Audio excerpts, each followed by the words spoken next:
I was with the sustainability team until probably 15 years ago now. At that time, we were running the loft insulation program that was funded from the gas and electricity companies, the utilities, and there was reasonable take-up. There was also the setting up of local energy efficiency grouping, and loft insulation and cavity wall insulation, when it's properly and well done, are the two easiest, most cost-effective ways of making your house warmer. So that's why we focused on those. Since then, external and internal wall insulation has become more available and more cost-effective. When we moved into our Victorian terrace nearly 25 years ago now, we did have to do some immediate measures. The previous owners had put polystyrene ceiling tiles in most of the rooms, which was a thing that was done in the 60s and 70s, but was then realised it was a serious fire risk, because when the polystyrene gets very hot, it starts dripping, flaming bits of polystyrene on to people and furniture and fittings below. So we had that done and had to have all the ceilings replastered. We then put central heating in, which the house hadn't had till then, and there was a gas fire in the lounge. We then had a family and didn't redecorate for another 20 years or so. We were then in the fortunate position to have some money available and to want to make the house cosier, easier to look after and more pleasant to live in. That's when I started looking at what insulation measures we might take. We were very aware that a lot of the cold downstairs was coming up through the floor and from the chimney in the lounge with the gas fire that is open because it needs to be ventilated. That's what we focused on. What I'm understanding is that you were finally in a financial position where you were able to do it, and that your home needed some work, and you probably had a bit more time. So the front bay window is south facing and pretty sunny and warm, but the back and north facing dining room, downstairs bathroom, and the back upstairs bedroom are north facing. About 15 years ago, we had internally insulated the back bedroom when we had a loft conversion done, and that room had always been cold, but is now pretty cozy and warm. You lose some space. I think it was nearly 50 millimetres internally, so the room is smaller, but it's livable in. Do you find that you're using, even though they're smaller, are you using those rooms more because they're more comfortable? I would say so, and for a while it became my son's de facto office. So when he's sat in here with his PC going, suddenly of an evening in the winter, there's little heat coming from the radiator. It's just the PC is keeping the room warm. For the more recent works, what I then started looking at, we need to have the outside front of the house repainted as well, just sand and paint. Perfectly nice job, but within a year it was starting to peel again. So the first thing I had was some quotes for a repaint, but then looked at other possibilities. So there were two options. One was to go for external wall insulation, and that's where you have an extra layer put on the front of the right insulating material, which would either be 50 or 100 millimetres, so that's 2 or 4 inches, or do a silicon render, which is an extra layer on top of the existing mortar, but they use a sort of fine plastic mesh and an undercoat, a base coat below that and an undercoat on top of the mesh, and then the silicon render, which comes in two forms. One is breathable, the other not breathable. So we went for the breathable, which is what a Victorian building needs. So that was about twice the price of painting it, but the colour finish is built into the silicon and it's supposed to last a lot longer, and it's breathable. And because of the plastic mesh, it's sort of movable as well. So as the mortar heats and cools and dries and gets a bit wet and ages, it should last longer. So although it's twice the price, I'm hoping that it will last many years rather than just less than a year. So have you had a winter with it yet? What we haven't had a winter with it yet, so I'm going to watch that. Watch this space. So we did have a couple of firms quote for putting the external wall insulation, and that was pricier still. I moved out of the energy efficiency field, and I haven't kept track of everything that's happened since. But for me, what was interesting in 2023-24, going back into this and trying to work out what best to do now on my house with my money, I wasn't convinced that things had moved on hugely. And there were quite a few firms through the National Insulation Association that I contacted, but they were all busy with government grant-led programs, which are focused on houses that are much less energy efficient than ours was already. A Victorian terrace, you've got people either side of you. We'd already done some of the work. We had double glazing, albeit a bit old. The loft insulation meant that we didn't have more loft insulation to do. There was nothing else that we could do.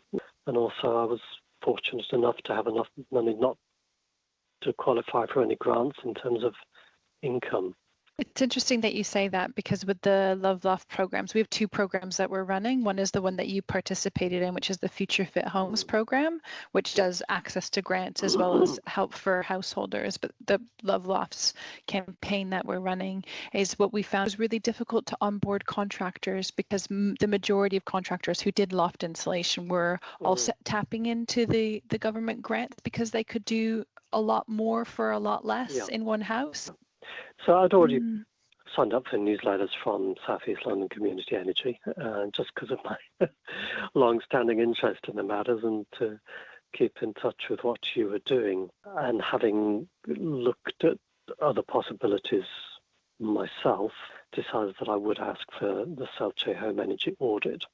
And that was really to check that I had thought of everything, but also that energy audit provided figures and justification, and importantly pointed us towards firms that genuinely understood insulation, because one of the firms that I'd already got a quote from had offered to do external polystyrene insulation, which is really not appropriate for our building. So that's why I then got Selche involved. How can I put this politely? Even I found it quite hard to follow all the technical details, but I'm glad I have them. And one thing it did show was that the cost effectiveness in our property, which was roughly an EPC C, and the cost effectiveness of most of the things that we could do was very low. So you're doing them to improve the niceness of your house, the sellability of your house, the livability of your house, but it's not going to pay you back. But we've done the work, spent lots of money, and the house is a lovely place in a way that it wasn't before. So, yeah, when I did then engage the firm, they did seem to understand what was needed. And we had quite a few elements costed. And in terms of the external wall insulation, the issue was, in heat terms, it's more cost effective, but we're one of a row of 4 Victorian terraces. We share an external roof gutter. If you stick 100 mil of insulation on the front, you're losing all those features and affecting the roof line. Getting the guttering right across 4 roofs when one is 100 mil, the wall is 100 mil further out, is going to be difficult. Keeping neighbours happy is really important and not always easy. So on balance, we didn't go for that. We just went for the internal wall insulation in our lounge. At some point in the future, we'd love to do it in the upstairs bedroom as well, but we now have cupboards, wardrobe storage that wouldn't don't give us that amount of space. Yeah. So we'd have to start from scratch. And then in terms of your neighbours, actually, I'm quite curious about that, because there's a lot of research into place-based approaches to retrofitting, and that it tends to work well when communities do it together. There's some really strong examples, particularly up in Birmingham and Balsall Heath. I think if the whole row of houses were being done at once, it might be more acceptable. If a whole street were being done at once, probably better still. It is disruptive to your life. Just to talk people through the process, once we'd decided what we were doing, so the lounge and dining room needed replastering, and it's something that we put off doing 25 years ago, because we knew that when some of the anaglypta wallpaper was removed, half the wall would come with it, that there were some patches that would just fall away and others that were just really pitted, so that needed doing. So if you're replastering in new sockets and the number of sockets that we now need, rather than what was put in 100 years ago, ability for a future electric vehicle charging point with the cable running under the floor to the right place, put in an outdoor light.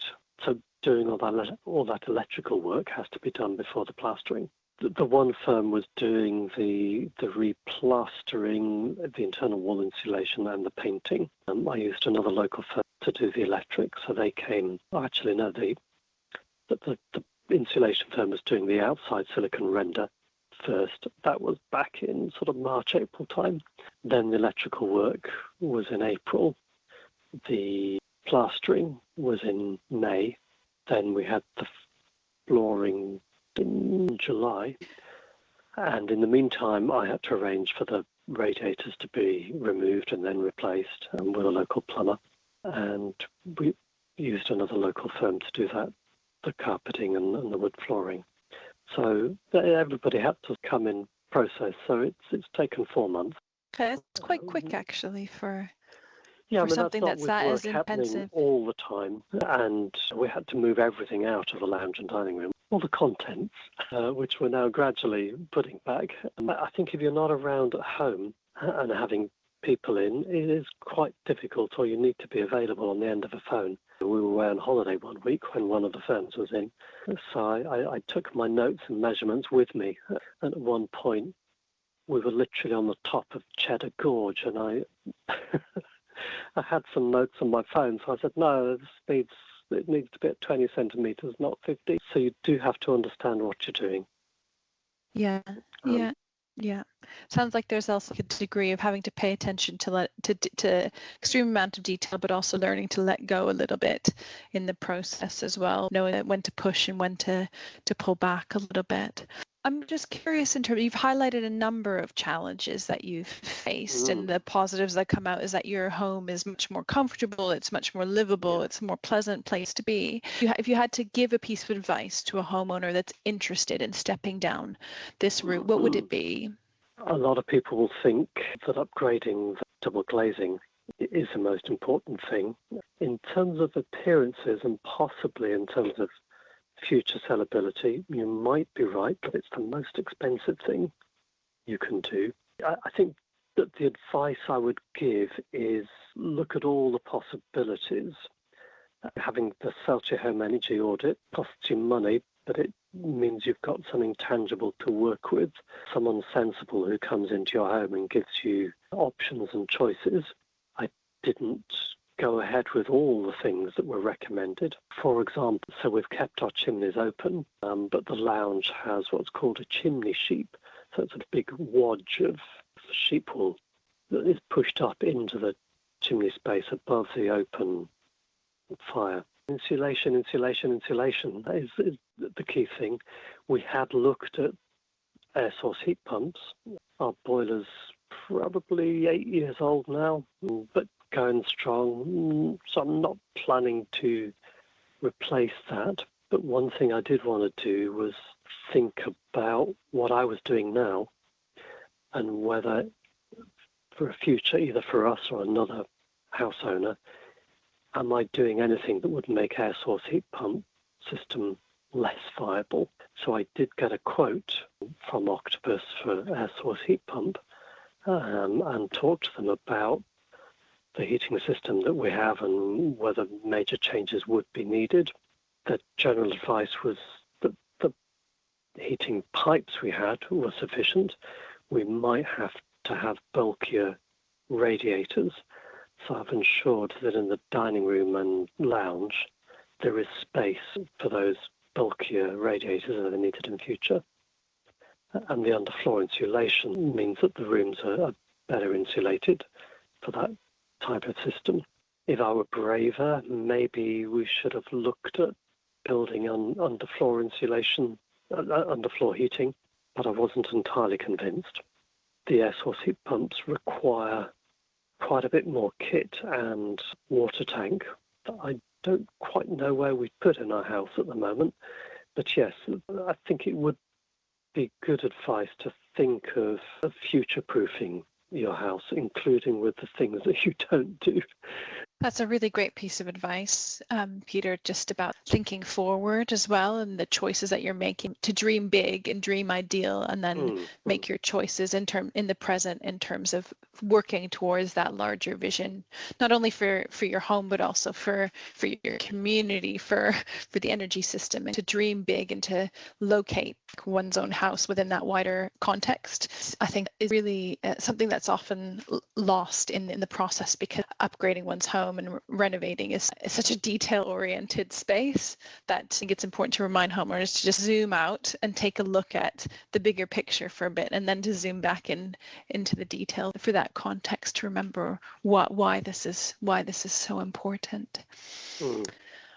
Thank you so much for your time, Peter. I really appreciate you talking to us about your experiences and what you've gone through, and look forward to hearing as well about what it's like in the springtime after you've lived through winter of your new home. Okay, and one final thought. Talk to the rest of your household, wife, partner, children, whatever, and they certainly provided me a lot of feedback along the way.